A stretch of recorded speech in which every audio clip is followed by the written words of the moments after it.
ಆಕೆ ಭಿಕ್ಷುಕಿ. ರಸ್ತೆಯಲ್ಲಿ ನಿಂತು ಭಿಕ್ಷೆ ಬೇಡ್ತಾ ಜೀವನ ನಡೆಸ್ತಾ ಇದ್ದಂತ ಆ ಒಬ್ಬಂಟಿ ವೃದ್ಧೆ ಉಸಿರು ನಿಲ್ಲಿಸಿದ್ದಾರೆ. ಆಕೆಯ ಅಂತ್ಯಕ್ರಿಯೆ ನೆರವೇರಿಸಿದಂತ ಸ್ಥಳೀಯರು ಮನೆಯಲ್ಲಿನ ದೃಶ್ಯ ನೋಡಿ ಶಾಕ್ ಆಗಿದ್ರು. ಅಷ್ಟಕ್ಕೂ ಆ ಭಿಕ್ಷುಕಿ ಮನೆಯಲ್ಲಿ ಕಂಡಿದ್ದೇನು ಅಂತ ತೋರಿಸ್ತೀವಿ ನೋಡಿ.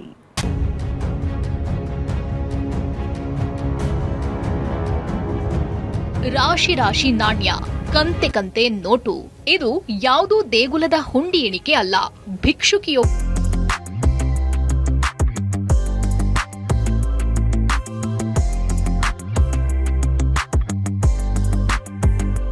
ಒಬ್ಬರ ಮನೆಯಲ್ಲಿ ಕಂಡ ದೃಶ್ಯವಿದು.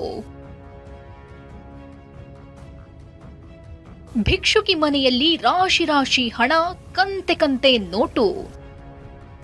ಭಿಕ್ಷುಕಿ ನಿಧನದ ಬಳಿಕ ಮನೆಯಲ್ಲಿ ಶೋಧ, 8 ಲಕ್ಷ ಹಣ ಪತ್ತೆ. ಮಂಡ್ಯ ನಗರದ ನೂರ್ ಅನ್ನೋ ವೃದ್ಧೆ ಇವರು. ಮಕ್ಕಳು, ಸಂಬಂಧಿಕರು ಎಲ್ಲರೂ ದೂರ ಆಗಿದ್ರಿಂದ ಮಂಡ್ಯದ ಗುತ್ತಲ ಬಡಾವಣೆಯಲ್ಲಿರೋ ಇದೇ ಮನೆಯಲ್ಲಿ ವೃದ್ಧೆ ಒಬ್ಬಂಟಿಯಾಗಿ ವಾಸವಾಗಿದ್ರು. ನಿತ್ಯದ ಬದುಕಿಗಾಗಿ ಮಂಡ್ಯ ನಗರದಲ್ಲಿ ಭಿಕ್ಷಾಟನೆ ಮಾಡ್ತಿದ್ರು. ಇದೇ ವೃದ್ಧೆ ಕೆಲ ದಿನಗಳಿಂದ ವಯೋಸಹಜ ಕಾಯಿಲೆಗಳಿಂದ ಬಳಲ್ತಿದ್ರು. ಇಷ್ಟಾದ್ರೂ ಯಾರೊಬ್ಬರೂ ವೃದ್ಧೆಯ ನೆರವಿಗೆ ಬಂದಿಲ್ಲ. ಇದೇ ವೃದ್ಧೆ ನಿನ್ನೆ ಉಸಿರು ಚೆಲ್ಲಿದ್ದಾರೆ. ಸ್ಥಳೀಯರು, ಸಂಬಂಧಿಕರು ಸೇರಿ ನೂರ್ ಅಂತ್ಯ ಸಂಸ್ಕಾರ ನೆರವೇರಿಸಿದ್ರು. ಅಂತ್ಯಕ್ರಿಯೆ ಮುಗಿದ ಬೆನ್ನಲ್ಲೇ ಆಕೆಯ ಪುಟ್ಟ ಮನೆಗೆ ಹೋದ ಜನರಿಗೆ ಶಾಕ್ ಆದಿತ್ತು.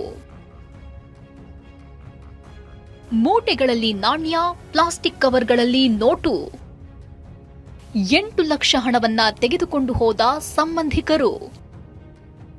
ಮನೆಯ ಮೂಲೆ ಮೂಲೆ ಪರಿಶೀಲಿಸಿದಾಗ ಮೂಟೆಗಟ್ಟಲೆ ನಾಣ್ಯ, ಪ್ಲಾಸ್ಟಿಕ್ ಕವರ್ಗಳಲ್ಲಿ ಸುತ್ತಿಟ್ಟಿದ್ದ ನೋಟುಗಳ ಕಂತೆ ಪತ್ತೆಯಾಗಿವೆ. ಎಲ್ಲರೂ ಸೇರಿ ಎಣಿಕೆ ಮಾಡಿದ್ದು ಬರೋಬ್ಬರಿ 8 ಲಕ್ಷ ರೂಪಾಯಿಗೂ ಹೆಚ್ಚು ಹಣ ಇರೋದು ಗೊತ್ತಾಗಿದೆ.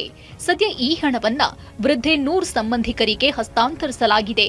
ವೃದ್ಧೆ ಬದುಕಿದ್ದಾಗ ಒಂದು ದಿನವೂ ಆಕೆಗೆ ನೆರವಾಗದ ಸಂಬಂಧಿಕರು ಇವತ್ತು ಮಾತ್ರ ಯಾವ ಮುಜುಗರವೂ ಇಲ್ಲದೆ ಲಕ್ಷ ಲಕ್ಷ ಹಣವನ್ನ ತೆಗೆದುಕೊಂಡು ಹೋದ್ರು. ದಿಲೀಪ್ ಚೌಡಳ್ಳಿ, TV9 ಮಂಡ್ಯ.